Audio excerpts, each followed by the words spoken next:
Assalamualaikum warahmatullahi wabarakatuh. Bismillahirrahmanirrahim.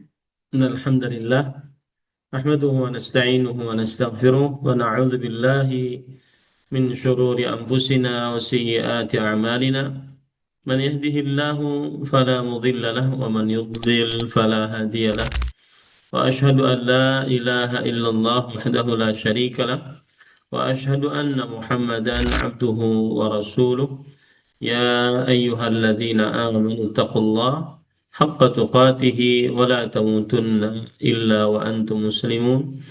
يا أيها الناس اتقوا ربكم الذي خلقكم من نفس واحدة وخلق منها زوجها وبث منهما رجالا كثيرا ونساء واتقوا الله الذي تساءلون به والأرحام إن الله كان عليكم رقيبا.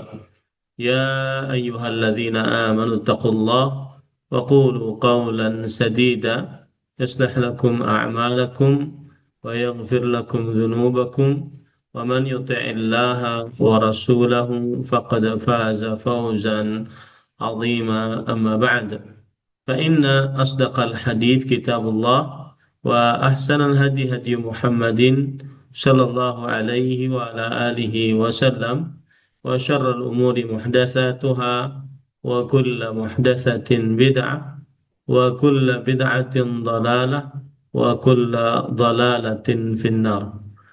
Ahibati fillah, afani Allah wa iyyakum kaum muslimin yang saya cintai karena Allah. Semoga Allah Subhanahu wa taala selalu memberikan afiat kepada kita di dunia dan di akhirat.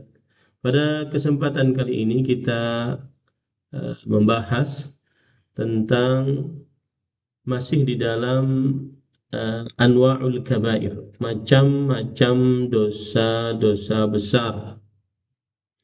Dan pada pertemuan sebelumnya kita membahas tentang al-kabair fil aqidah, dosa-dosa besar di dalam perkara akidah, seperti kesyirikan akbar, memalingkan macam-macam ibadah kepada selain Allah, berdoa kepada orang mati, beramal dengan hukum undang-undang yang menyelisihi hukum Islam, atau kesyirikan asghar, yaitu melakukan riya, memperlihatkan dan memperbagus amal ibadah demi pujian manusia, atau juga yang lain-lain yang sudah kita pelajari. Yang kedua adalah dosa-dosa besar di dalam perkara nyawa dan akal, seperti membunuh tanpa kebenaran, membakar manusia, hewan dengan api, kemudian mengganggu orang-orang yang lemah, berbuat zalim terhadap istri, terhadap murid, terhadap pembantu, terhadap hewan, dan melakukan ghibah, namimah, kemudian juga meminum minuman yang memabukkan dengan berbagai macam bentuk minumannya, dan yang lain-lain yang sudah kita pelajari. Kemudian yang ketiga yaitu dosa-dosa besar di dalam perkara harta, yaitu memakan harta anak yatim, kemudian berjudi, main catur sambil judi, kemudian mencuri, membegal, mengambil harta dengan kekerasan seperti menjamret, kemudian menyogok, kemudian menggunakan takaran dan timbangan, kemudian bersumpah dengan sumpah yang dusta untuk bisa mengambil harta orang lain, kemudian menipu saat jual beli, kemudian juga tidak menepati janji, bersaksi palsu, menipu, berbuat mubadzir, dan yang lain-lainnya. Sekarang kita masuk kepada dosa-dosa besar yang berkaitan dengan ibadat. Dosa-dosa besar yang berkaitan dengan ibadat. Taib.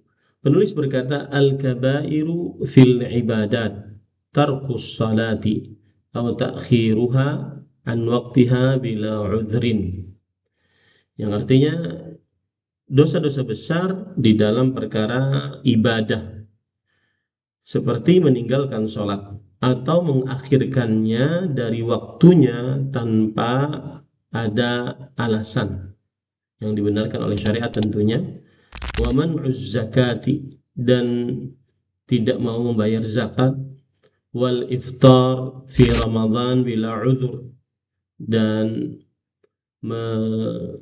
berbuka di dalam bulan Ramadan tanpa ada alasan yang dibenarkan oleh syariat, wa tarkul haji ma'al qudrati alaih, meninggalkan atau tidak menunaikan ibadah haji padahal dia sanggup, wal firar atau wal fararu minal jihadi fi sabilillah, kemudian tidak mau berjihad di jalan Allah Subhanahu wa taala apabila itu diwajibkan, wa tarkul jihad bin nafsi awil mali awil lisani ala man wajaba alaih, meninggalkan jihad baik dengan nyawa atau harta atau lisan bagi atas orang yang diwajibkan atasnya, wa tarku salatul jama'ati awil jum'ati min ghairi uzr, meninggalkan salat Jumat atau jamaah tanpa ada alasan yang dibenarkan oleh syariat, wa tarkul amri bil ma'ruf wan nahyi 'anil munkar 'alal mustati', dan meninggalkan amar ma'ruf nahi munkar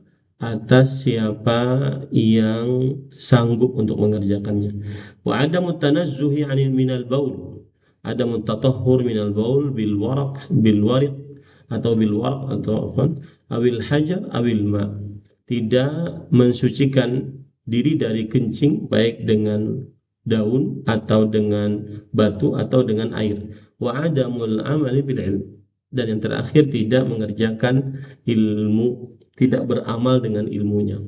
Taib, ahibati fillah, afani Allah wa iyyakum, kita akan bahas satu-satu berkaitan dengan dosa-dosa besar dalam perkara ibadah. Dosa-dosa besar dalam perkara ibadah. Yang pertama yaitu tarkus salah, meninggalkan sholat.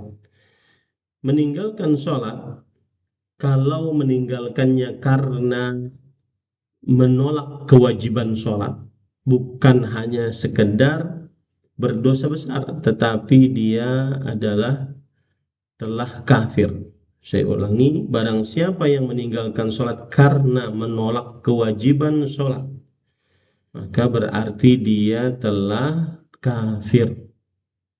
Dalilnya ijma' yang dinukil oleh Fadilat Syekhul Islam Taqiyuddin Ahmad bin Abdul Halim Al-Harrani rahimahullah di dalam kitab Majmu'ul Fatawa, amma tarikus salati fahadha illam yakun mu'taqidan liwujubiha fahuwa kafirun bin nassi wal ijma'.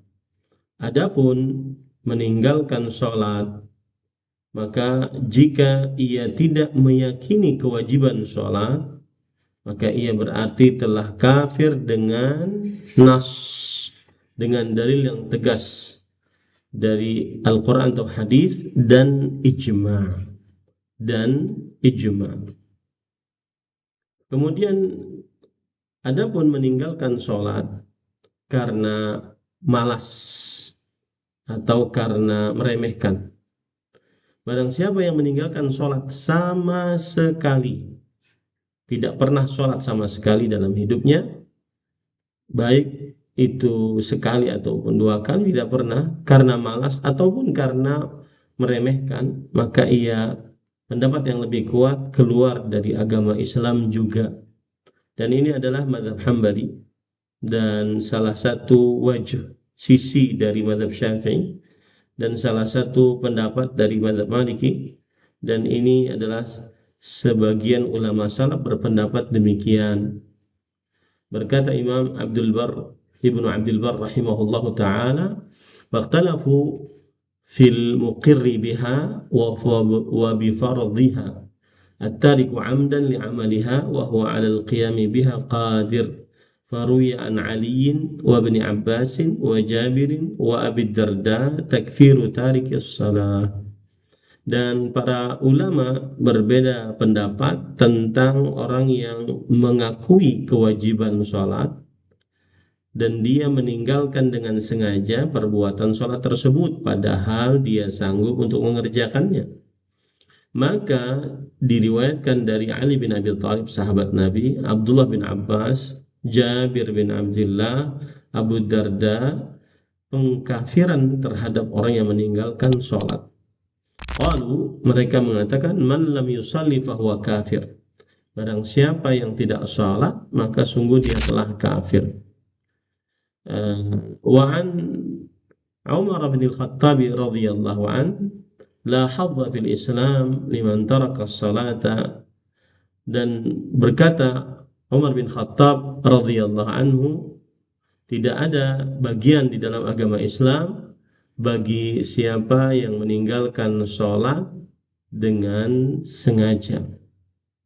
Wa an Ibnu Mas'ud radhiyallahu anhu, man lam yusalli fala dina lah. Dan dari Abdullah bin Mas'ud radhiyallahu anhu, barang siapa yang tidak sholat maka tidak ada agama atasnya. Disebutkan di dalam kitab Al-Istidhkar. Ini semua menunjukkan bahwasanya barang siapa yang meninggalkan sholat sama sekali karena malas ataupun karena meremehkan, maka dia kafir menurut sebagian ulama salafus saleh. Berkata Imam An-Nawawi rahimahullah, Yahya bin Syaraf An-Nawawi, ulama Islam bermadzhab Syafi'i abad ke-7 Hijriah, dalam kitab beliau Al-Majmu' Syarhul Muhadzab, fi madzahibil ulama fi man taraka as-salata takasulan ma'tiqadihi wujubaha, qala ta'ifatun yakfuru wa yujra alaihi ahkamul murtaddin fi kulli syai', wa huwa marwiyun an Ali bin Abi Thalib, wa bihi qala Ibnu al-Mubarak wa Ishaq bin Rahawayh, wa huwa ashahhu riwayatain an Ahmad, wa bihi qala Mansur al-Faqih min ashabina. Di dalam pendapat-pendapat para ulama rahimahumullahu ta'ala tentang orang yang meninggalkan sholat dengan sengaja, disertai dengan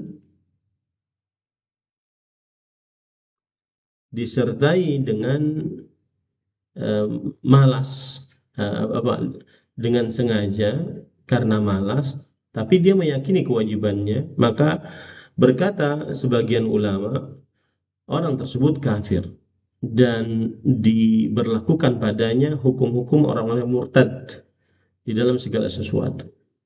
Dan pendapat ini adalah pendapat yang diriwayatkan dari Ali bin Abi Thalib dan juga pendapat Abdullah bin Mubarak dan Ishaq bin Rahawayh, dan ini adalah salah satu pendapat yang lebih sahih dari Imam Ahmad, dan juga ini adalah pendapat dari Mansur al-Faqih dari mazhab Asy-Syafi'i rahimahullahu ta'ala. Makanya Syekhul Islam Ibnu Taimiyah rahimahullah dalam kitab Majmu'ul Fatawa mengatakan, wa takfiru tarikis salah huwa al-masyhur al-ma'thur an jumhuris salaf min as-sahabati wat tabi'in. Dan pengkafiran orang yang meninggalkan salat dialah yang masyhur dan teriwayatkan dari kebanyakan para ulama salaf, dari para sahabat, para tabi'in rahimahumullahu ta'ala. Jadi itu meninggalkan sholat dengan seluruhnya karena malas atau karena meremehkan, maka dia kafir. Itu adalah pendapat sebagian ulama salaf, bahkan pendapat kebanyakan para ulama salaf dari para sahabat, para tabi'in. Dan dia juga pendapatnya madhab jumhur ahli hadis, kebanyakan para ulama ahli hadis, ya, sebagaimana dinukilkan oleh Imam Al-Marwazi di dalam kitab Ta'zim Qadris Salah. Dan ini adalah pendapat Syekhul Islam Taimiyah, kemudian pendapat Imam Ibnu Qayyim Al-Jauziyah rahimahullah, kemudian juga dipilih oleh Imam Ibnu Utsaimin rahimahullahu ta'ala. Siapa yang meninggalkan sholat dengan sengaja, sama sekali tidak pernah sholat karena malas ataupun meremehkan, maka berarti dia sudah kafir. Dalil-dalilnya surat Maryam ayat 59. Allah Subhanahu wa taala berfirman, "Fa khalafa min ba'dihim khalfun adha'us shalah wattaba'us syahawat fasawfa yalqawna ghayya." Akan menggantikan setelah mereka para orang-orang pengganti yang melalaikan sholat, mengikuti syahwat, maka mereka akan mendapatkan siksa neraka ghayy. Sisi pendalilan dari ayat ini adalah Allah Subhanahu wa taala berfirman di dalam tentang orang-orang yang melalaikan sholat, yang mengikuti syahwat. Kemudian Allah berfirman, illa man taba wa amana wa amila salihan, kecuali orang yang bertobat dan beriman.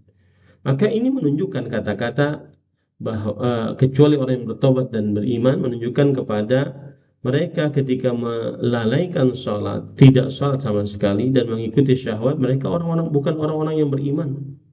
Nah, begitu cara memahami ayat ini, mereka bukan orang-orang yang beriman.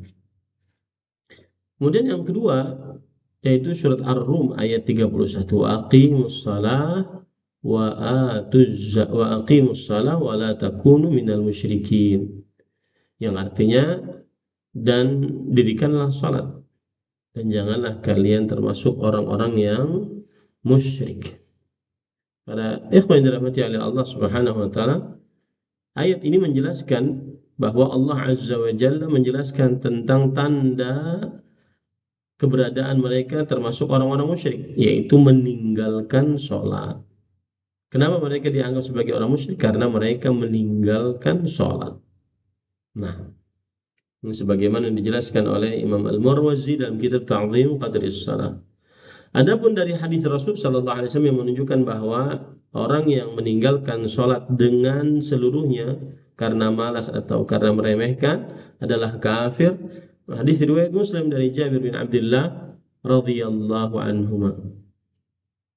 Hadis riwayat Muslim dari Jabir bin Abdullah radhiyallahu anhuma,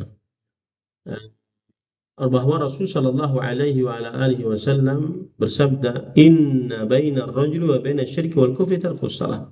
Sesungguhnya antara seseorang dan kesyirikan, kekufuran adalah meninggalkan sholat.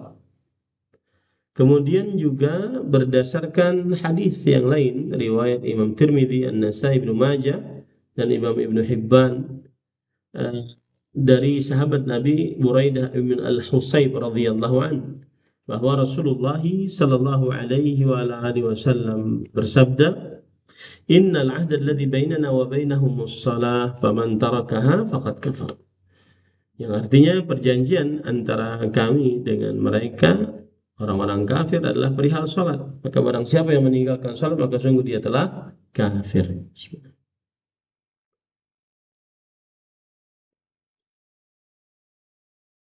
Saya minum pakai tangan kanan ya.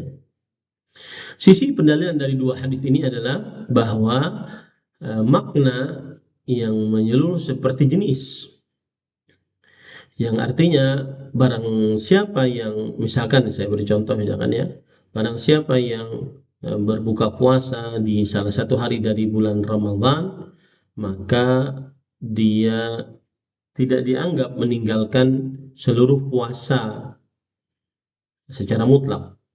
Barang siapa yang meninggalkan sebagian pelajaran misalkan, tidak dianggap penuntut ilmu tersebut meninggalkan penuntutan ilmu secara mutlak. Oleh karena itu, yang menjadi ukuran adalah meninggalkan sholat secara mutlak. Itu tidak pernah sholat sama sekali karena malas dan karena meremehkan, maka dia telah kafir. Itu yang dihukumi oleh kafir.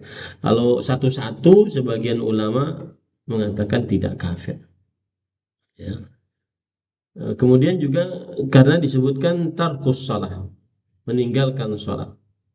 Meninggalkan sholat ini berarti lebih tepat kepada meninggalkan sholatnya sama sekali, tidak pernah sholat sama sekali ya. Barang siapa yang meninggalkan satu sholat atau dua sholat, maka tidak dinamakan dia meninggalkan jenis sholat, tetapi dia meninggalkan salah satu sholat. Nah, yang dimaksud di dalam hadis ini adalah meninggalkan seluruh sholat, tidak pernah sholat sama sekali. Nah, itu yang dihukumi oleh kafir oleh jumhur ahli hadis, kebanyakan para sahabat, para tabi'in. Nah, kemudian hadis riwayat Bukhari dan Muslim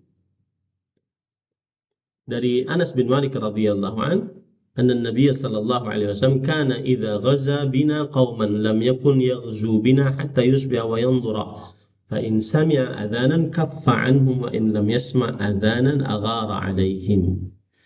Yang artinya adalah Nabi Muhammad SAW jika memerangi suatu kaum, maka beliau tidak memerangi dengan membawa kita sampai waktu pagi dan melihat apabila mendengar azan di waktu pagi maka mereka tidak jadi memerangi kaum tersebut, dan apabila mereka tidak mendengar maka mereka akhirnya mengepung kaum tersebut untuk diperangi.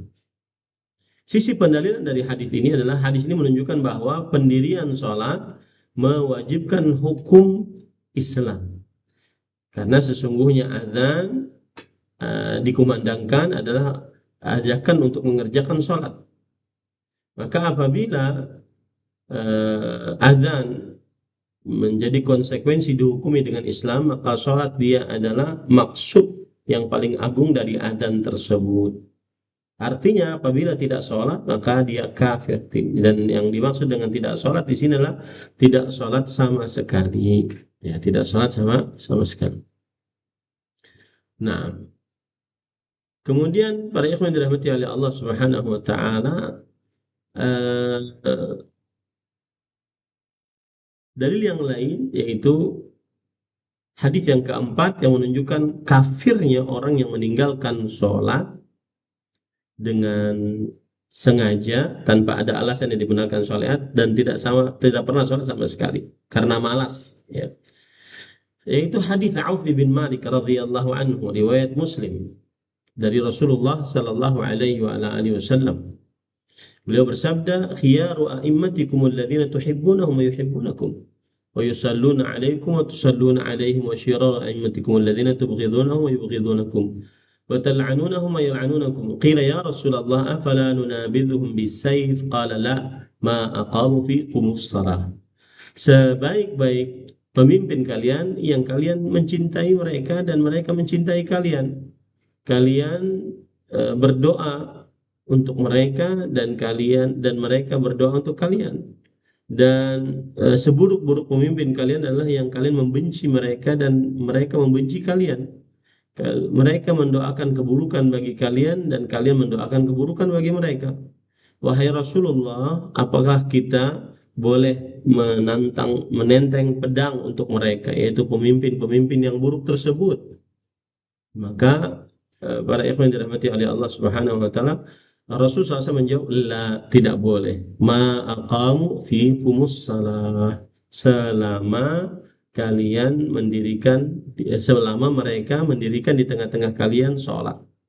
Selama mereka mendirikan di tengah-tengah kalian sholat. Nah, hadis yang selanjutnya, hadis riwayat Bukhari Muslim tentang dalil tentang kafirnya orang yang meninggalkan sholat sama sekali, tidak pernah sholat karena malas dan karena meremehkan. Yaitu hadis Ubadah bin Samit radhiyallahu anhu riwayat Bukhari dan Muslim. Beliau berkata, da'ana Nabi sallallahu alaihi wasallam fabaya'na.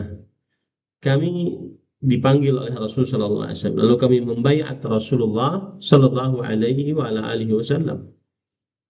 Faqala fima akhadha alaina an bay'ana 'ala as-sam'i wat-ta'ati fi manshatina wa makrahina. Dan termasuk yang dibaiatkan kepada kami adalah yaitu membaiat kami di atas selalu mendengar dan taat, di atas selalu mendengar dan taat saat dalam keadaan lapang ataupun dalam keadaan sulit. Wa usrina wa yusrina, dalam keadaan nyaman ataupun dalam keadaan berat. Wa atharatin alaina, atau tetap taat dan mendengar saat mereka lebih mendahulukan, yaitu pemimpin lebih mendahulukan kepentingan mereka dibandingkan rakyat. Wa alla nunazi'al amra ahlah illa an taraw kufran bawahan 'indakum minallahi fihi burhan. Dan tidak boleh untuk memberontak kepada pemimpin kecuali kalian melihat kekufuran yang jelas yang kalian miliki buktinya dari Allah Subhanahu wa taala dengan jelas. Baik. Dua hadis tadi, hadis Auf bin Malik dengan hadis Ubadah bin Samit, sisi pendalilannya menunjukkan bahwa siapa yang meninggalkan sholat dan tidak mengerjakan sholat sama sekali, kafir dengan jelas, bukti dari Allah Subhanahu wa taala. Sebagaimana yang dijelaskan oleh Imam Asy-Syanqiti rahimahullah dalam kitab tafsir Adwaul Bayan. Adapun dalil dari ijma' tentang meninggalkan sholat adalah kafir apabila meninggalkannya sama sekali, tidak pernah sholat sama sekali karena malas dan meremehkan, maka ijma' para sahabat Nabi radhiyallahu anhum, di antaranya yaitu yang dinukilkan oleh Imam Malik dalam kitabnya Al-Muwatta, oleh Ibnu Sa'ad dalam kitabnya Tabaqatul Kubra, Al-Khallal dalam kitabnya As-Sunnah, At-Tabarani dalam kitabnya Al-Mu'jam Al-Awsat, Al-Haytham dalam kitabnya Majmu'uz Zawaid, dan sanadnya sahih dari Al-Miswar bin Makhramah bahwa annahu dakhala ma'a Ibn Abbas radhiyallahu anhuma ala Umar radhiyallahu anhu hina tu'im. Suatu ketika Al-Miswar bin Makhramah masuk bersama Abdullah bin Abbas menemui Umar bin Khattab. Saat itu Umar bin Khattab radhiyallahu anhu dalam keadaan sudah ditombak oleh orang-orang Syiah Rafidhah. Yang nombak itu orang Syiah Rafidhah ya. Hina tu'im. Kemudian faqala Ibnu Abbas radhiyallahu anhu, Abdullah bin Abbas radhiyallahu anhu berkata, "Ya Amirul Mukminin, wahai Amirul Mukminin, as-salah, kita mengerjakan salat." Faqala ajal, innahu la hadza fil Islam liman adha'a as-salah. Iya benar, sesungguhnya tidak ada bagian apapun di dalam agama Islam bagi siapa yang melalaikan sholat. Bagi siapa yang melalaikan sholat. Sisi pendalilan dari hadis ini, sebagaimana dikatakan oleh Imam Al-Qayyim rahimahullah dalam kitab As-Salah wa Hukmu Tarikiha, bahwa Umar bin Khattab radhiyallahu anhu ketika di dalam hadapan para sahabat Nabi, mereka tidak Umar bin Khattab berkata demikian, yaitu berkata tidak ada bagian apapun dalam Islam bagi siapa yang meninggalkan sholat. Beliau berkata itu di hadapan para sahabat dan tidak ada seorang pun yang mengingkarinya, menunjukkan bahwa itu adalah ijma', konsensus para sahabat Nabi, bahwa tidak ada Islam bagi siapa yang meninggalkan sholat dengan sengaja. Begitu juga perkataan Abdullah bin Syaqiq Al-Uqayli yang diriwayatkan oleh Imam Tirmidzi, kemudian oleh Imam Al-Marwazi dalam kitab Ta'zim Qadri Shalah, oleh Imam Al-Khallal dalam kitab As-Sunnah, Imam Al-Hakim dalam kitab Al-Mustadrak Al-Hakim, dan disahihkan oleh Imam Al-Albani rahimahullah, Imam Nawawi, Al-Iraqi, As-Sakhawi, dan juga Imam Al-Albani rahimahullah, bahwa kana ashabu Muhammadin sallallahu alaihi wasallam la yarawna syai'an min al-a'mali tarkuhu kufr ghairus salah. Adalah para sahabat Nabi Muhammad sallallahu alaihi wasallam tidak menganggap sesuatu apapun dari amal ibadah ditinggalkan menyebabkan kepada kekufuran selain sholat. Menyebabkan kepada kekufuran selain sholat. Nah, ini sisi pendalilan bahwa redaksi ini menunjukkan kepada para sahabat Nabi radhiyallahu anhum bersepakat atas sebuah pendapat, yaitu siapa yang meninggalkan sholat dengan sengaja karena malas, maka dia adalah kafir. Dan yang menukilkan ijma'nya para sahabat diantaranya Imam Ishaq bin Rahawayh, temannya Imam Ahmad rahimahullah, kemudian juga Imam Al-Qayyim, kemudian Imam Syaukani rahimahullahu ta'ala. Dengan demikian kita sudah mendalili bahwa sebagaimana yang dikatakan oleh Fadilat Asy-Syaikh Muhammad bin Jamil Zain rahimahullah, bahwa meninggalkan sholat adalah kufur, ya, dan termasuk daripada dosa besar. Dan alangkah banyaknya orang yang meninggalkan sholat di zaman sekarang.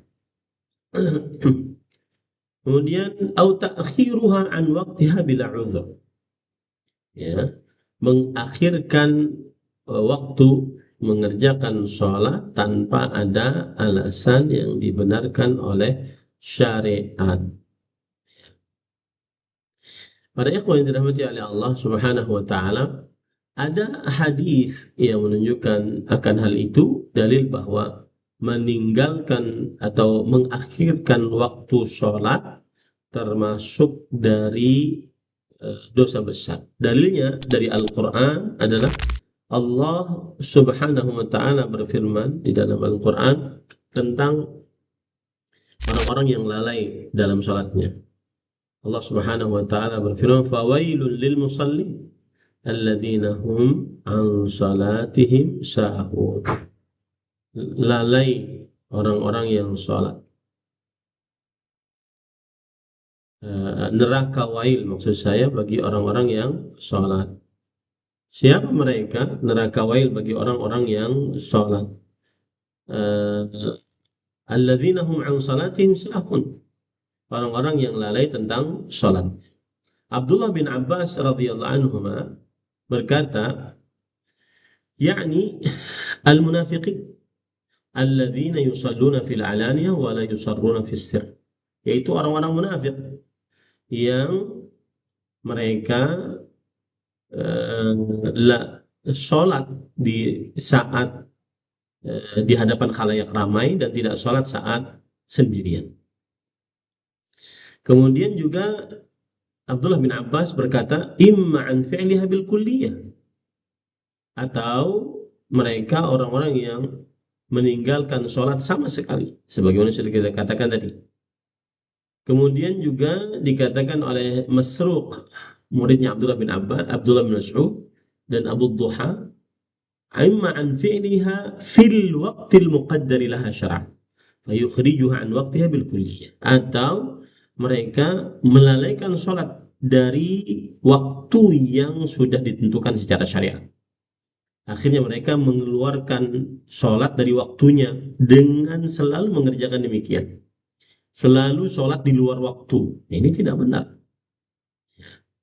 Atau juga imma an waqtihal awal fayuakhirunaha ila akhirih daiman aw ghaliban. Nah, ini yang dikatakan oleh Imam Ibnu Katsir rahimahullah, atau lalai sholat dari waktunya yang awal dan mengakhirkan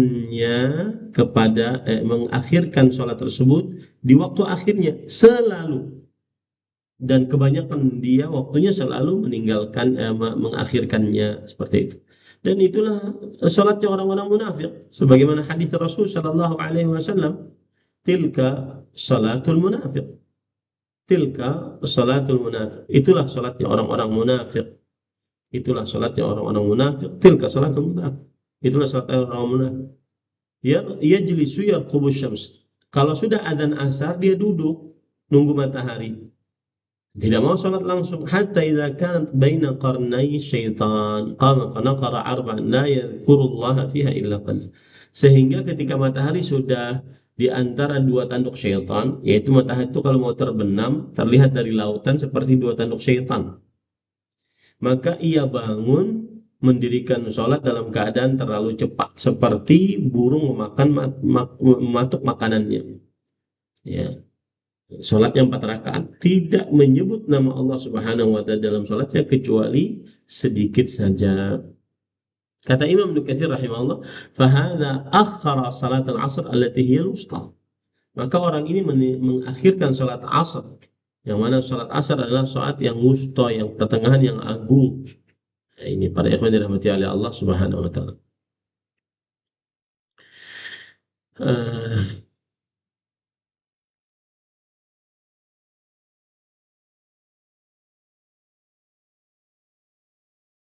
Kemudian pada ikhwan dirahmati oleh Allah Subhanahu wa Ta'ala,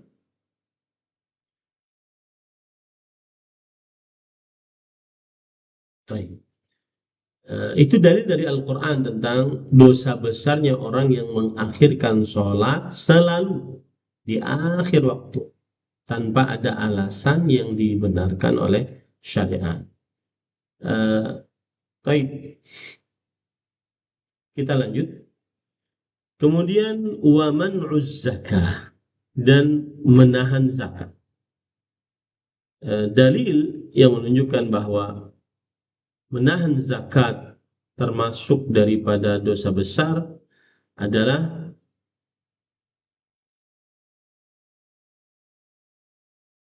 ayat Al-Quran dalam surah At-Taubah ayat 34, 35. Walladzina yaknizuna adh-dhahaba wal-fiddah wa la yunfiquna fi sabilillah fabashshirhum bi'adzabin alim. Yauma tarawnaha tadhhabu kullu ya apa? Eh, ada tadi. والذين يكنزون الذهب والفضة ولا ينفقون في سبيل الله فبشرهم بعذاب أليم يوم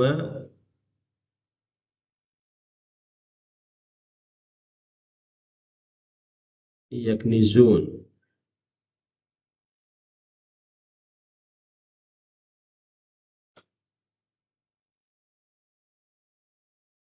يوم يحمى عليها في نار جهنم فتكوى جباههم وجنوبهم وظهورهم هذا ما كنزتم لأنفسكم فذوقوا ما كنتم تكنزون. Ya. Yang artinya surat Taubah ayat 34-35 yang artinya adalah orang-orang yang menyimpan emas dan peraknya tidak mensedekahkannya di jalan Allah, maka beritahukanlah kepada mereka bahwa mereka akan mendapatkan siksa yang pedih. Bagaimana siksanya? Pada hari dipanaskan emas perak itu dalam neraka jahanam, lalu dibakarnya dengan dahi mereka, lambung dan punggung mereka, lalu dikatakan kepada mereka, inilah harta bendamu yang kamu simpan untuk dirimu sendiri, maka rasakanlah sekarang akibat dari apa yang kamu simpan tersebut. Nah, ini menunjukkan bahwa yang tidak mau bayar zakat diancam dengan siksa, ya sebagaimana yang sudah saya sebutkan tadi. Dan pengancaman dengan siksa yang seperti ini menunjukkan kepada dosa besar, karena pengertian dosa besar adalah kullu dzambin khatamahu Allah binar aw la'nah aw 'adzab aw ghadab. Setiap dosa yang diancam oleh Allah dengan api neraka, siksa neraka, siksa laknat dan murka. Ini para ikhwan dirahmati oleh Allah Subhanahu wa taala.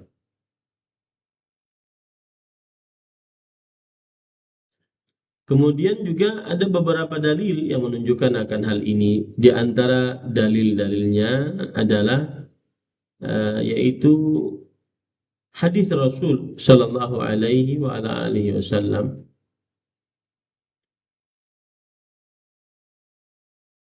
Ma min sahibi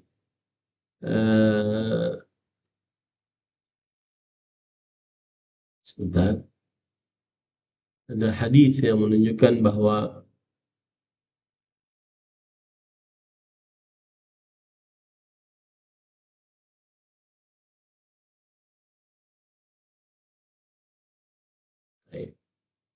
jadi hukum bagi orang yang tidak mau bayar zakat sama seperti sholat tadi. Apabila ada orang yang tidak mau bayar zakat karena menolak kewajiban zakat, maka dia kafir.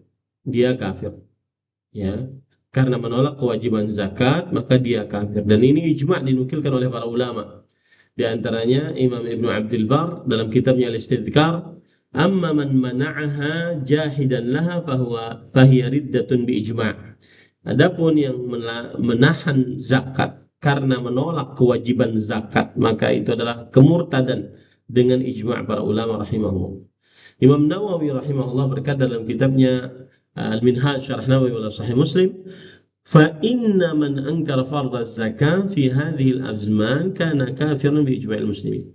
Maka barang siapa yang mengingkari kewajiban zakat di masa-masa ini, maka itu adalah kafir dengan ijma'nya para kaum muslimin. Nah, karena juga salah satu sebabnya adalah zakat min al-asya' al-ma'lum min ad-din bid-darurah. Zakat termasuk daripada perkara yang sangat dimaklumi kewajibannya di dalam perkara agama. Taib. Adapun barang siapa yang menahan tidak mau bayar zakat karena bodoh, tidak tahu tentang kewajiban zakat, maka siapa yang menahan tidak mau bayar zakat karena bodoh tentang kewajiban zakat seperti orang yang baru masuk Islam, maka sesungguhnya dia tidak kafir. Akan tetapi dia diajarkan tentang hukum kewajiban zakat tersebut dengan kesepakatan para ulama yang 4 dari mazhab fikih yang 4. Sebagaimana surat Al-Isra ayat 15, wa ma kunna mu'adzibin hatta nab'atha rasula. Maka kita tidak menyiksa sampai kita mengutus para rasul alaihi wassalatu wassalam. Adapun hukum bagi siapa yang menahan zakat karena bakhil. Nah, menahan zakat karena bakhil. Di sini ada yang bertanya, Radika Putra, apa hukum nama Ana Wisnu, tapi orang tua niatnya Wisnu itu nama jalan Wismanusa, disingkat Wisnu. Maka jawabannya asal hukum bernama tersebut tidak mengapa, ya tidak mengapa insya Allah. Karena orang tua memberi nama tidak mesti harus dengan dikaitkan dengan nama salah satu Tuhan yang diyakini oleh selain agama Islam. Nah, kemudian para ikhwan dirahmati oleh Allah, yang menahan zakat karena bakhil maka tidak kafir dengan kesepakatan mazhab fikih yang 4. Mazhab Hanafi, Maliki, Syafi'i dan Hambal. Dalilnya yang menunjukkan akan hal ini adalah hadis riwayat Muslim. Rasul sallallahu alaihi wasallam bersabda,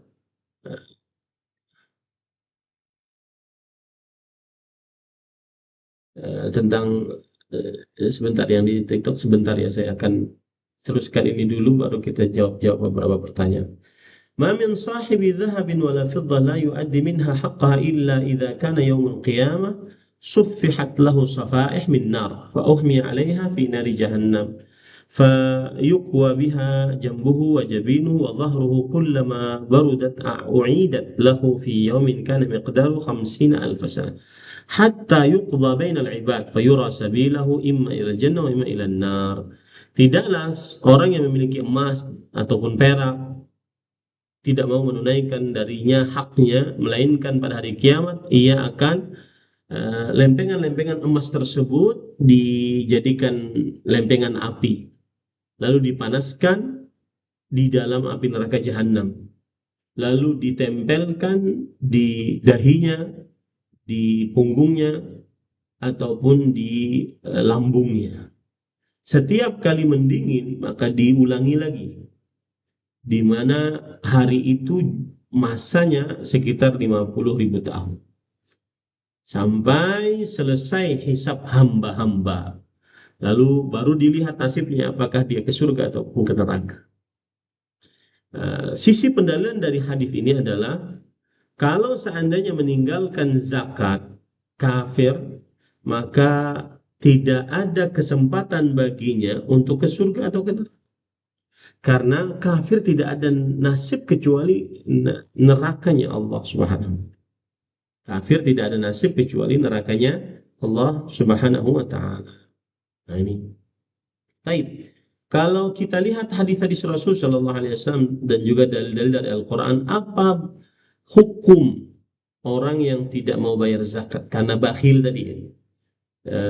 Jadi dia tidak kafir tapi dia dosa besar. Ya, dosa besar. Maka hukumnya di antaranya yang sudah saya sebutkan tadi, surat Taubah ayat 34-35, yaitu emas dan peraknya dipanaskan dalam api neraka jahanam, kemudian ditempelkan pada dahinya, punggungnya, dan lambungnya. Dalil yang lain yaitu hadis riwayat Imam Bukhari dari Abu Hurairah radhiyallahu anhu. Rasul sallallahu alaihi wasallam bersabda, Man atahu Allah malan falam yuaddi zakatah muthila lahu maluhu syuja'an aqra' lahu zabibatan yutawwiquhu yawmal qiyamah ya'khudhu bilihzimatayhi يعني شدقيه ثم يقول أنا مالك أنا كنزك ثم تلا ولا يحسبن الذين يبخلون بما آتاهم الله من فضله وخيرا لهم بل وشر لهم سيطوقون ما بخلوا به يوم القيامة ولله ميراث السماوات والأرض والله بما تعملون خبير. Rasulullah SAW bersabda, barang siapa yang diberikan oleh Allah harta lalu dia tidak menunaikan zakatnya, maka dibuatkan untuknya dari hartanya tersebut syuja'. Syuja' adalah al-hayyah az-zakar, yaitu ular jantan, ular jantan. Disebutkan wa yaqum ala dzambih, dan dia bisa berdiri di atas ekornya. Wa rubbama balagha ra'sal faris wa yakunu fi sahari. Kadang-kadang dia mendapati kepala orang yang berburu ataupun orang yang naik kuda, ya. Jadi besar ini ularnya besar, dia bisa memakan kepala, dan biasanya ada di padang pasir. Ini namanya suja. Aqra artinya adalah, disebutkan dalam kitab Al-Minhaj Syarah Nawawi ala Sahih Muslim, alladzi tama'awa sya'ruhu li kathrati summi, yang mana kepala dari si ular ini botak karena saking banyaknya racunnya, ya, saking banyaknya racunnya, itu yang nggak mau bayar zakat tuh, ya, itu yang kena tidak mau bayar zakat. Lahu zabibatan, dia memiliki 2 zabibah. Zabibah adalah nuktah sauda fi fawqa ainil hayya, jadi 2 noktah hitam, titik hitam di atas mata si ular tersebut. Ya, mata si ular tersebut ini disebutkan oleh Imam Ibnul Athir rahimahullah, dan ini menunjukkan bagaimana besarnya ular tersebut, bagaimana berbisanya ular tersebut, ya. Kemudian yutawwiquhu yaumil qiyamah, orang yang tidak mau bayar zakat tadi dililit oleh ular tersebut pada hari kiamat. Kemudian dia dia lumat orang yang tidak mau bayar zakat. Kemudian si ular ini mengatakan, aku hartamu, aku adalah simpanan hartamu. Ini para ikhwan dirahmati oleh Allah Subhanahu wa ta'ala. Kemudian Nabi Muhammad sallallahu alaihi wasallam membaca ayat surah Ali Imran ayat 180. Wala yahsabanna alladhina yabkhaluna bima atahumullahu min fadlih. Dan janganlah sekali-kali ia mengira orang-orang yang bakhil dengan apa yang Allah Subhanahu wa taala berikan dari karunia-Nya, kebakhilan mereka itu baik bagi mereka. Jangan kira seperti demikian. Bal huwa syarrun lahum. Tapi itulah keburukan bagi mereka. Sayutawwaquna ma bakhilu bihi yaumil qiyamah. Maka hartanya tersebut akan melilit. Nah, ini yang tadi. Ya, maksud dari ayat ini adalah hadis Rasulullah sallallahu alaihi wasallam. Dan ini salah satu tafsiran yang terbaik yang kedua, yaitu menafsirkan Al-Qur'an dengan hadis Rasulullah SAW. Yang pertama adalah menafsirkan Al-Qur'an dengan ayat Al-Qur'an. Disebabkan dengan apa yang mereka bakhilkan pada hari kiamat. Walillahi mirafus samawati wal ard. Allah memiliki seluruh kekayaan langit dan bumi. Wallahu bima ta'malu khabir. Allah Maha mengetahui dengan apa yang kalian lakukan. Nah, adapun itu akibat di akhirat, ya. Akibat di dunia apa? Akibat di dunia. Maka barang siapa yang menahan zakat, berarti dia di dalam tawanan para pemimpin sampai diambil, dan pemimpin boleh mengambil zakatnya dengan paksa bagi orang yang wajib untuk berzakat. Dan subhanallah, kalau ini dilakukan para ikhwan yang dirahmati oleh Allah Subhanahu wa taala, kalau dilakukan maka niscaya ini akan bagus sekali. Tidak ada orang yang miskin karena zakat luar biasa manfaat. Allah berfirman dalam surah At-Taubah ayat 103, "Khudh min amwalihim shadaqatan tutahhiruhum wa tuzakki." Ambillah dari harta mereka, orang-orang kaya, zakat yang mensucikan mereka dan mentazkiyah mereka. Para ikhwan yang dirahmati oleh Allah Subhanahu wa taala, ayat ini adalah redaksinya diberikan kepada Nabi Muhammad SAW. Ya, untuk mengambil zakat.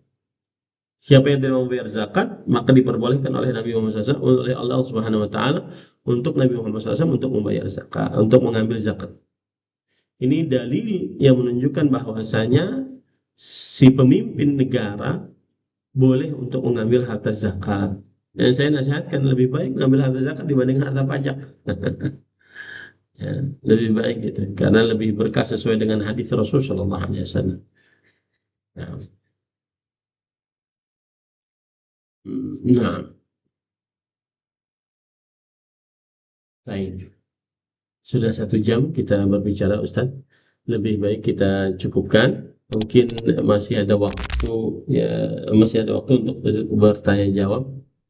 Silahkan jika ada yang bertanya.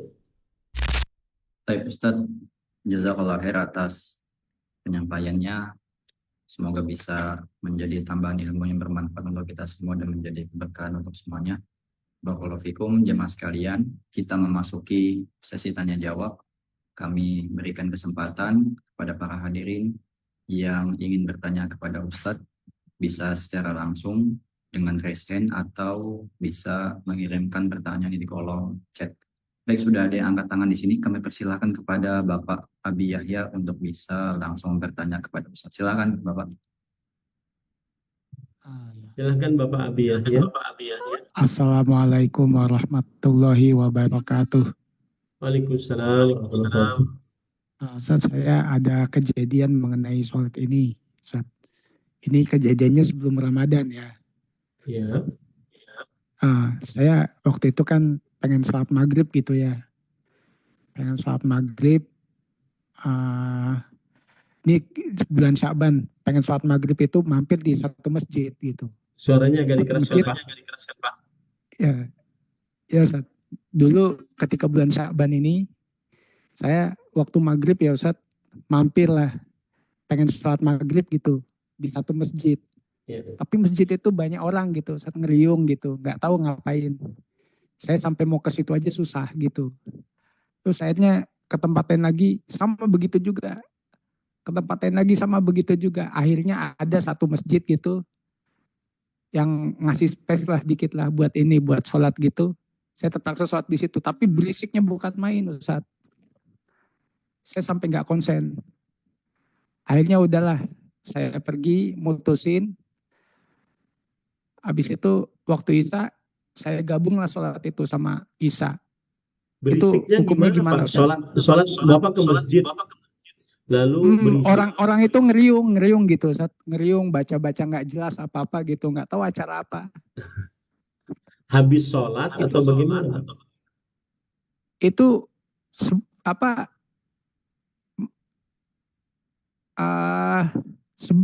Ini habis sholat. Oke.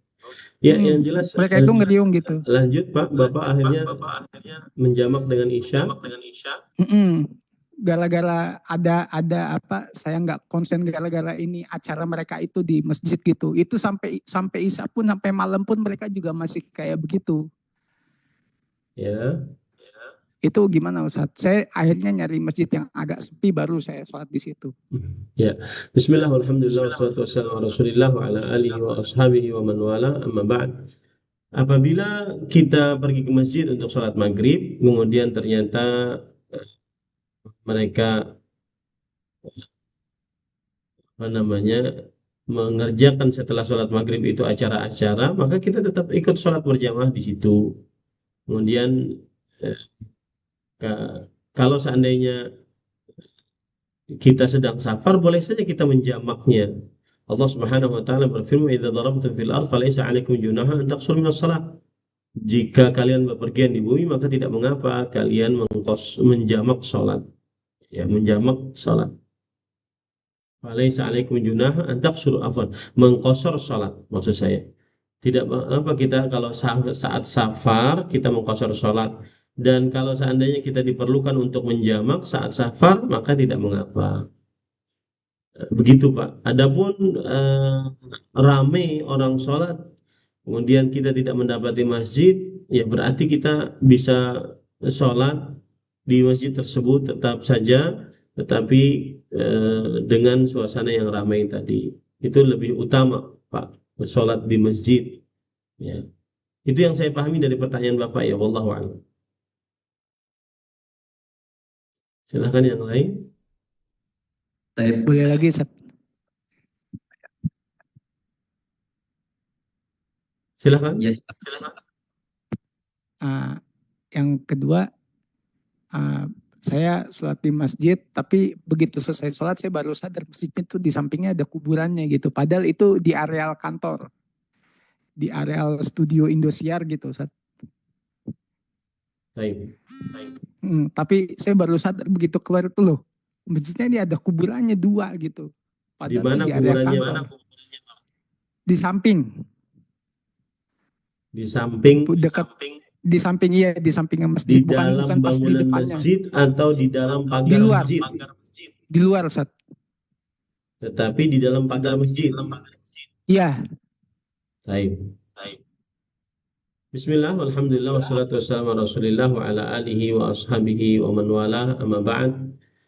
Sholat tidak diperbolehkan, sholat di dalam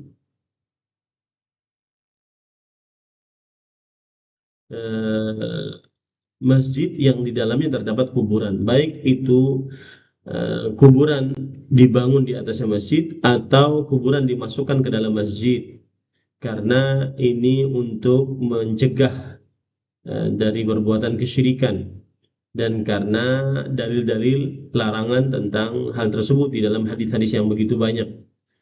Apabila kuburan di halaman masjid yang masih masuk ke dalam bagian area masjid, maka ini juga tidak diperbolehkan sholat di dalamnya.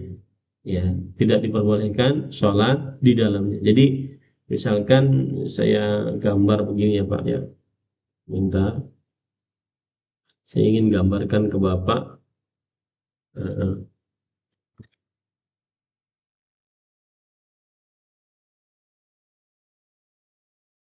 Nah, ini ada gambar. Ini masjid ya Pak ya. Ini kiblatnya di sini, ya kiblatnya di sini. Kemudian bangunan masjidnya cuma segini saja. Kemudian kuburannya di sini, atau di sini, atau di sini, atau di sini. Sedangkan ini pagar. Nah, yang paling tidak boleh di sini kalau kuburannya di dalam sini. Nah, tidak boleh sholat di dalamnya karena dalil-dalil yang akan saya sebutkan. Sedangkan kalau seandainya sholat di sini juga ini termasuk dari bagian tanah masjid karena dia di dalam kuburan, di dalam areal masjid, di dalam areal masjid itu tidak diperbolehkan karena berdasarkan dalil-dalil yang ada, dan dalil-dalilnya diantaranya adalah yaitu Rasul Shallallahu Alaihi Wasallam bersabda, "La'anallahu al-Yahud wan Nasara ittakhadhu qubura anbiya'ihim masajid." Allah melaknat kaum Yahudi dan Nasrani yang menjadikan kuburan nabi-nabi mereka sebagai masjid. Sebagai masjid. Kemudian juga Rasul SAW bersabda, "La'natullah 'alal Yahud wan Nasara ittakhadhu qubura anbiya'ihim masajid." Allah melaknat Allah terhadap kaum Yahudi dan Nasrani yang menjadikan kuburan-kuburan nabi mereka sebagai masjid. Ada beberapa dalil dari hadis-hadis Rasul, bahkan hadis tersebut termasuk dari wasiat Rasulullah SAW sebelum beliau meninggal. Ya, belum beliau meninggal. Di antara hadis-hadisnya saya bacakan ya beberapa hadis tentang hal ini. Di antaranya adalah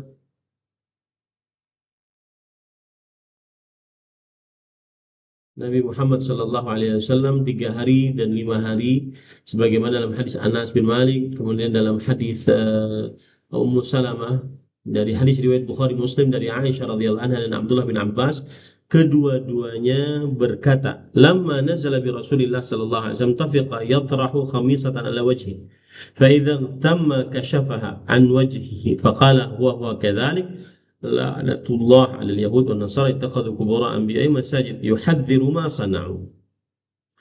Dari Aisyah radhiyallahu anha istri Nabi dan Abdullah bin Abbas radhiyallahu anhuma sepupu Rasul sallallahu alaihi wasallam, kedua-duanya berkata ketika Rasulullah SAW dalam keadaan sekarat, beliau menutup wajah beliau dengan kain sampai di atas wajah beliau sampai beliau sesak, kemudian beliau buka wajah. Dalam keadaan demikian beliau bersabda, laknat Allah terhadap kaum Yahudi Nasrani yang menjadikan kuburan-kuburan nabi-nabi mereka sebagai masjid. Rasulullah SAW memperingatkan agar tidak melakukan seperti yang telah mereka lakukan. Dalam hadis riwayat Bukhari Muslim lainnya dari Aisyah radhiyallahu anha, dan kalau ada hadis dari Aisyah itu berarti Rasul itu adalah orang dalamnya Rasulullah SAW. Rasul sallallahu alaihi wasallam bersabda di fi maradhihi alladhi lam yaqum minhu. Beliau bersabda di dalam waktu sakitnya yang beliau tidak bangun dari sakitnya tersebut, artinya meninggal. La'anallahu al-yahuda wa nasara ittakhadhu qubur anbiya'ihim masajid. Allah melaknat kaum Yahudi dan Nasrani yang menjadikan kuburan-kuburan nabi-nabi mereka sebagai masjid.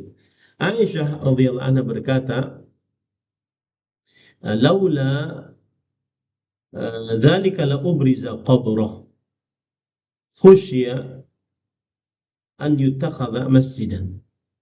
Yang artinya kalau tidak demikian maka niscaya kuburannya akan dinampakkan. Dikhawatirkan untuk diambil masjid, dijadikan sebagai masjid. Kemudian hadis riwayat Imam Muslim juga dari Jundub bin Abdullah radhiyallahu anhu, bahwa Rasulullah sallallahu alaihi wasallam qabla an yamuta bi khams wa huwa yaqul, sebelum meninggal 5 hari beliau bersabda, ala wa inna man kana qablakum kanu yattakhidhu qubur anbiya'ihim masajid wa salihihim masajid. Ingatlah bahwa orang-orang sebelum kalian mereka menjadikan kuburan nabi-nabi mereka dan orang-orang saleh mereka sebagai masjid. Ya. Ala fala tattakhidul qubura masajid. Inni anhaakum an dzalik.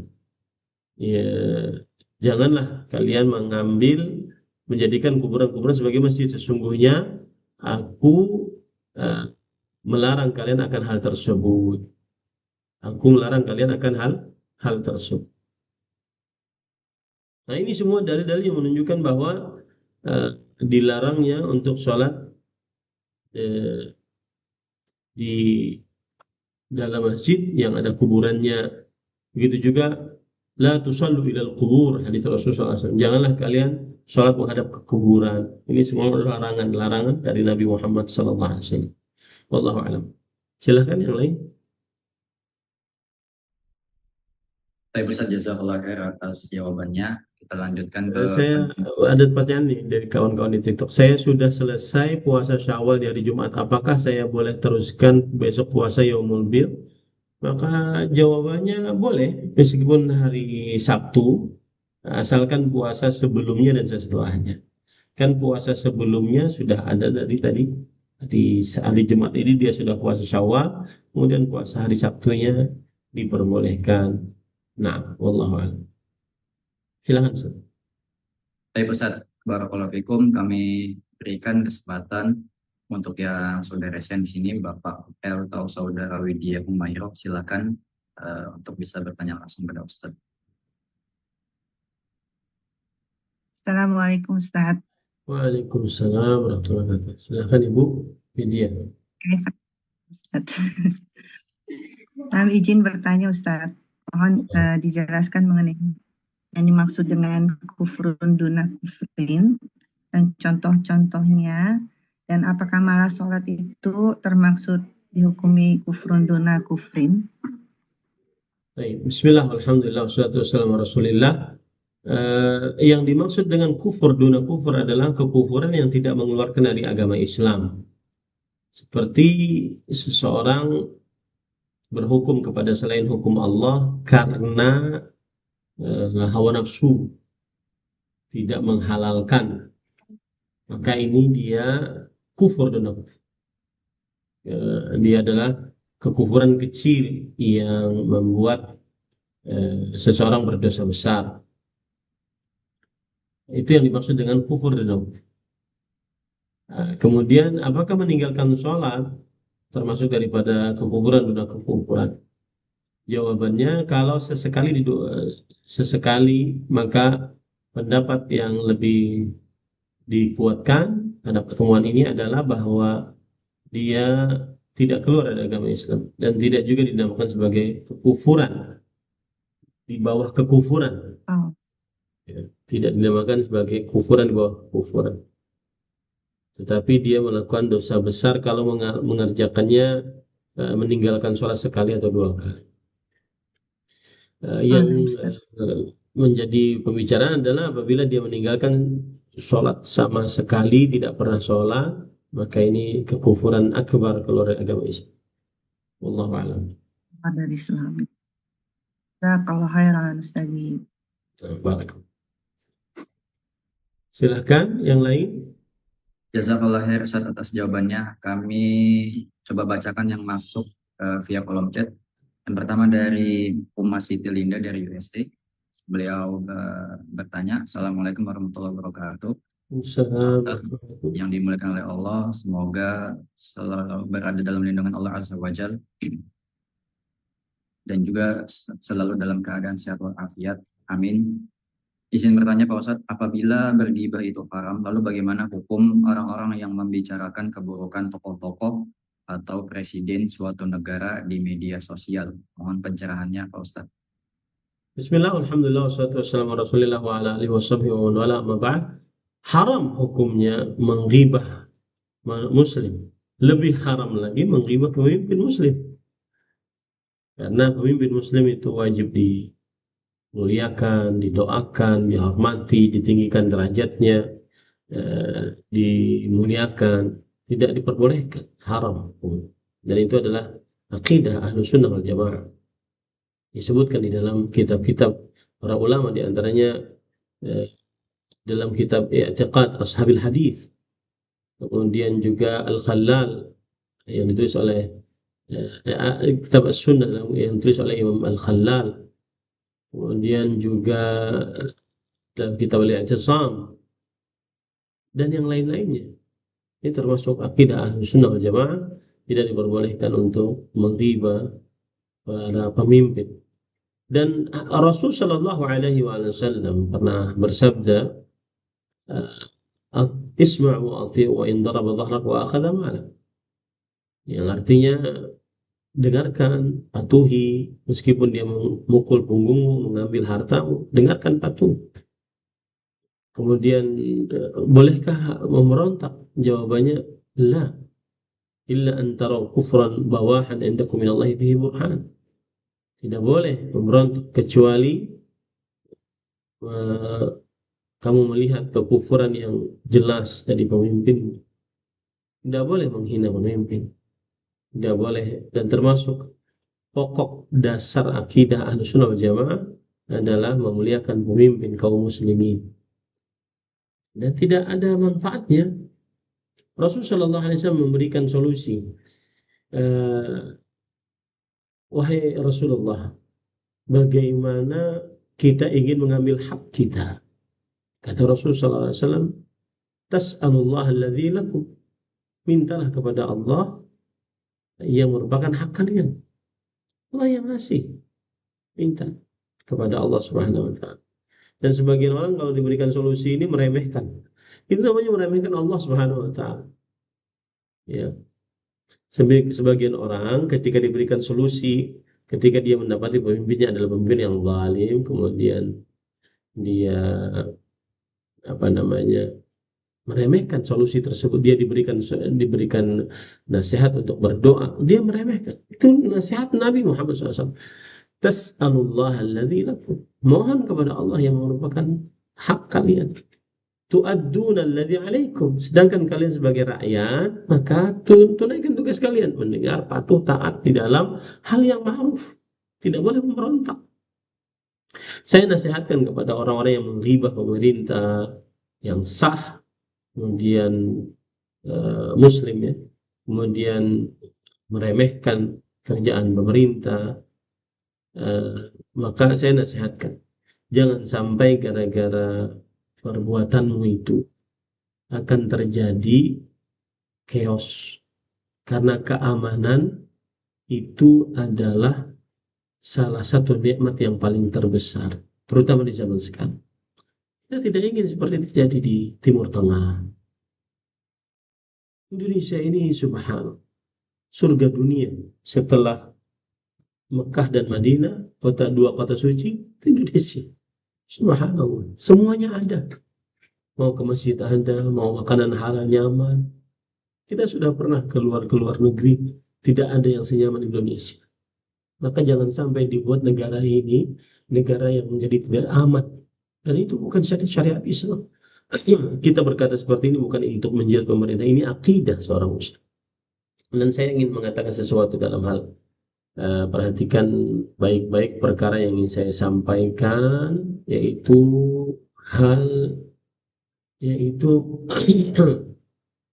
ada sebagian, perhatikan nih ya,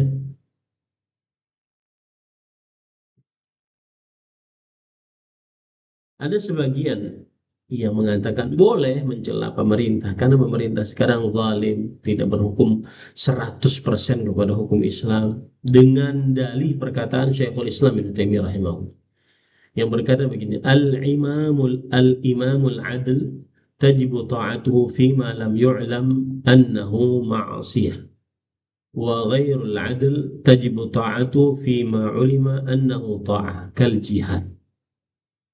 Perhatikan baik-baik perkataan ini yang sering dijadikan sebagai alasan bahwa boleh mencela pemimpin yang tidak adil, yang zalim, boleh katanya. Ya, perhatikan baik-baik. Saya jelaskan. Para ikhwan yang dirahmati oleh Allah, berkata Syekhul Islam Taimiyah rahimahullah, pemimpin yang adil wajib ditaati dalam perkara yang tidak diketahui sebagai maksiat. Adapun pemimpin yang tidak adil, yang zalim ya, maka wajib ditaati hanya dalam perkara yang diketahui sebagai ketaatan, seperti jihad. Nah, dari sinilah mereka akhirnya mengatakan boleh menghina pemimpin. Ya, maka kita katakan begini.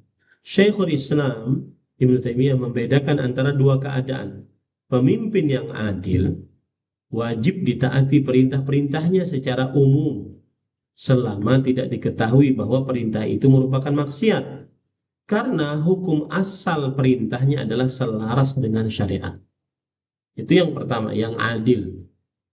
Yang kedua, pemerintah yang tidak adil atau fasik atau zalim tidak ditaati secara mutlak, kata mereka, tetapi hanya ditaati dalam perkara yang jelas diketahui sebagai ketaatan kepada Allah, yaitu sesuai dengan syariat.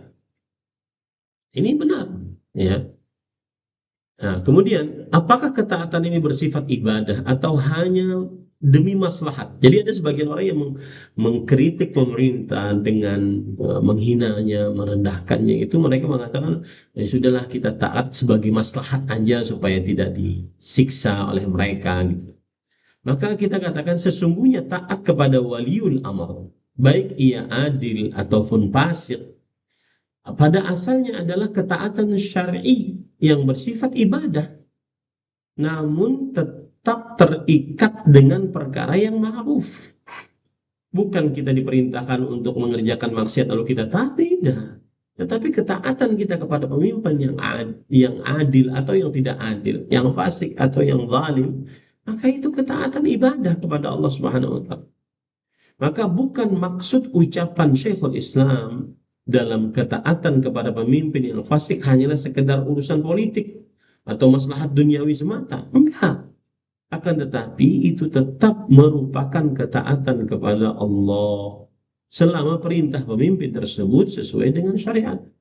Nabi Muhammad SAW bersabda, la ta'ata li makhlukin fi maksiatil khaliq.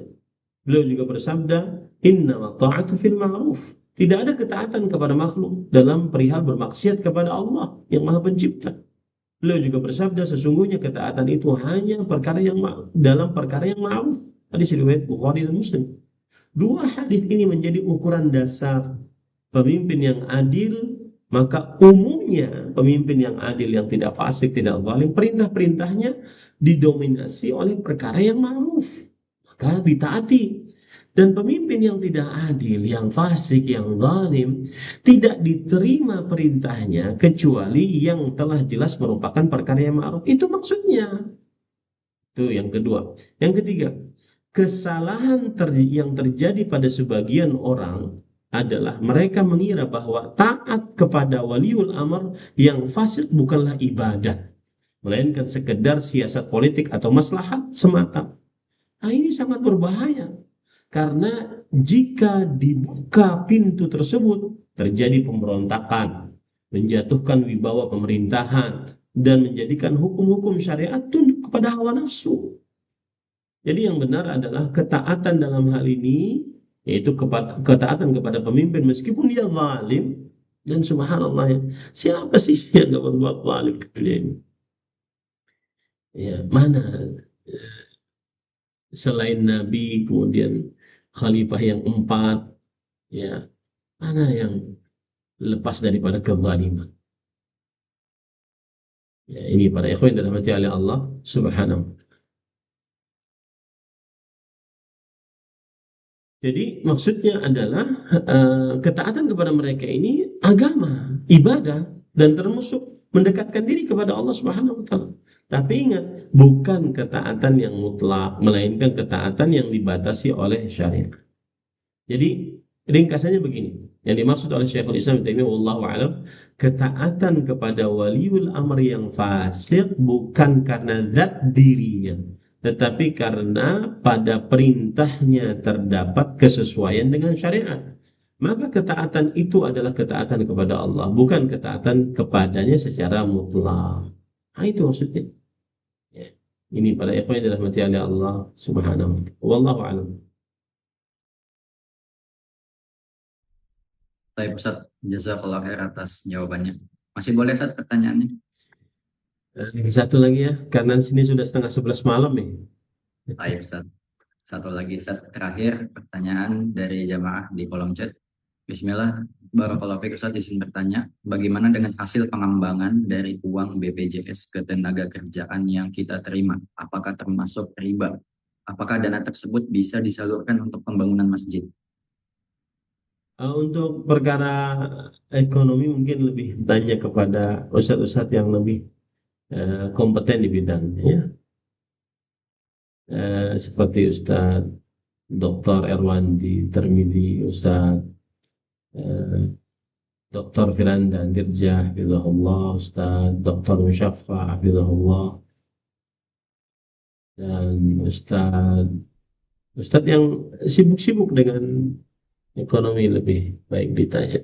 Wallahu a'lam, ini yang sudah saya sampaikan Ustadz. Cukup. Baik, Ustaz. Jazakumullahu khairan, barakallahu fikum. Wassallallahu nabiyana Muhammad walhamdulillahi rabbil alamin. Wassalamualaikum warahmatullahi wabarakatuh.